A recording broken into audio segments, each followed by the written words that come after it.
The clever design is also evident in the installation. Keep in mind, most Roll and Lock E-Series covers ship in just one UPS or FedExable box.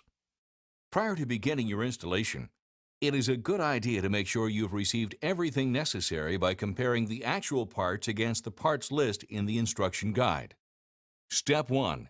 Bed liner modification.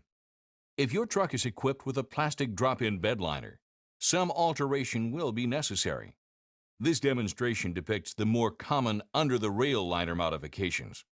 If you have an over-the-rail liner, please see our printed installation guide for the necessary modifications. With the bed liner removed from the truck, begin by marking the depth of the Roll and Lock housing on the outside of the liner's bulkhead panel. In this case, the depth of the housing is 7 1/4 inches. Then, using a straight edge, connect your marks to create a horizontal cut line. Next, continue the horizontal cut line around each front corner and down each side 5 inches toward the tailgate area. Then, mark a straight vertical line to the top edge of the bed liner.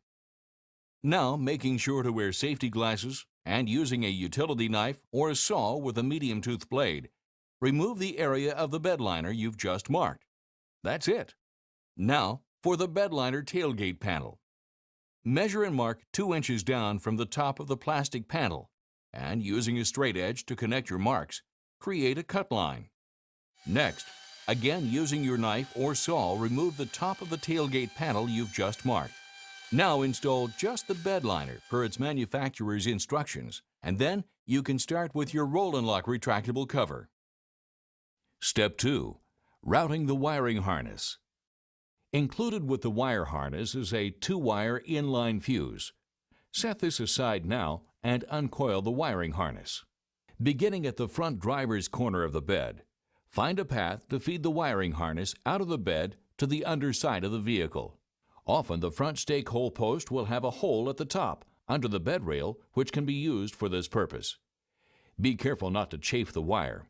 If you damage the sheathing, you could end up with a short in the circuit. Locate the ground wire. It's the shorter of the two. This wire needs to be connected to the frame of the vehicle. If you can find an existing connection that gives you good metal-to-metal contact, use it. If not, make your own. Just be careful not to damage any of the truck's components. Next, locate the power supply wire. It's the longer one. Snake this wire along the undercarriage and into the engine compartment. Avoid proximity to moving parts, components, and the exhaust system. Secure the wire to the undercarriage. There should be no excess slack.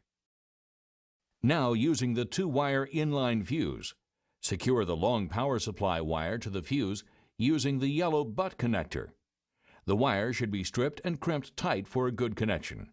Then, attach the ring terminal wire to the positive side of the truck's battery. Step 3. Install the housing. If desired, install the stake pocket hole covers where necessary. Place the housing assembly onto the bed rails. Center it between the bed rails and leave about 1/2 inch of space between the bulkhead and the back of the housing. Do not fasten the housing into place.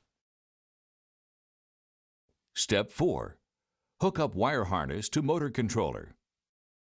Unlatch and lift the housing lid, carefully resting it against the back of the cab. Locate the electronics package at the driver's end of the housing.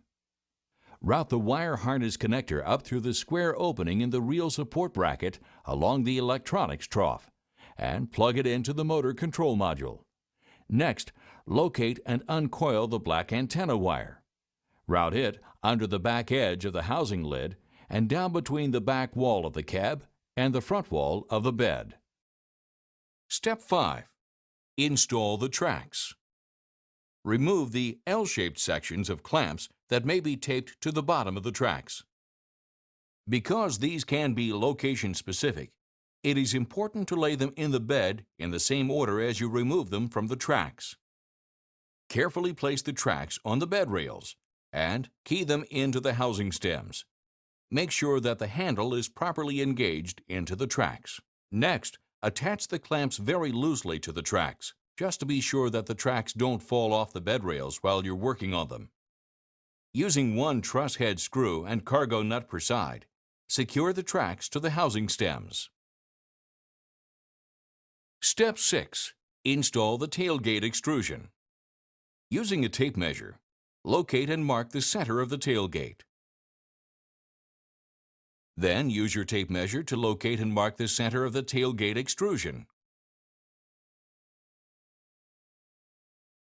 While holding it square and centering the tailgate extrusion on the tailgate, use a self-tapping screw and power screw gun to secure the center hole. Next, move to each end. Press the tailgate extrusion to the top of the tailgate in order to make it conform to the contour of the tailgate and secure it in place. Install the remaining self-tapping screws, making sure to provide even spacing between them. Now is when you can install the plastic bed liner tailgate panel if you have one. With the tailgate extrusion secured, carefully close the tailgate. Be careful not to strike the ends of the tracks. Step 7. Orienting the tracks to the tailgate. Move to the front of the bed. Lift up slightly on the housing and shift each side back toward the tailgate. The track end caps should contact the inside surface of the tailgate and match up with the tailgate extrusion end caps. Note that if the tracks are not positioned as shown, the latch mechanism will not function correctly. With the tracks in the correct position, you may now tighten the clamps. Taking care to make sure the tracks remain level, begin with the rear clamp, then move to the front clamp, and then the center.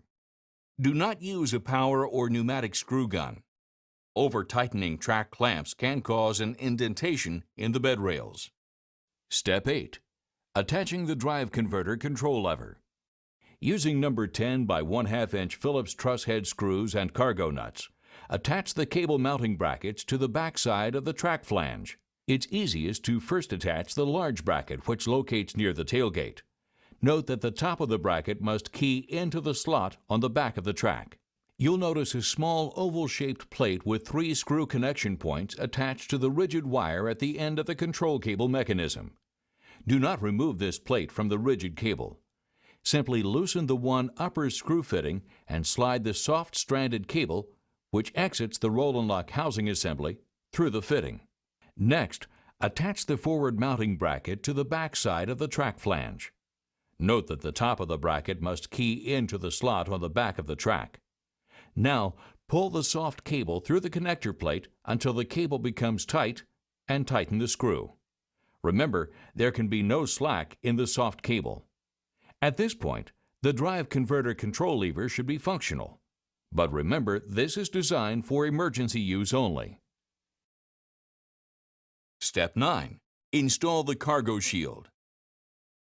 Use the 4 truss head screws and rubber washers to secure the cargo shield in place. Note that the rubber washers go on the inside of the cargo shield. Step 10. Installing the drain tubes. If available, locate the drain tubes in available factory holes or drill holes in the factory plastic plugs. In some cases, you will have to drill holes in the bulkhead panel. Use a 1/2 inch drill bit to drill holes for the drain tubes. Note that this process is easier if a 1/4 inch pilot hole is drilled first. Make sure to align the holes with the drain fittings that are pre-installed in the bottom of the housing. That's it. You've just completed your installation of the most sophisticated tonneau cover on the market today.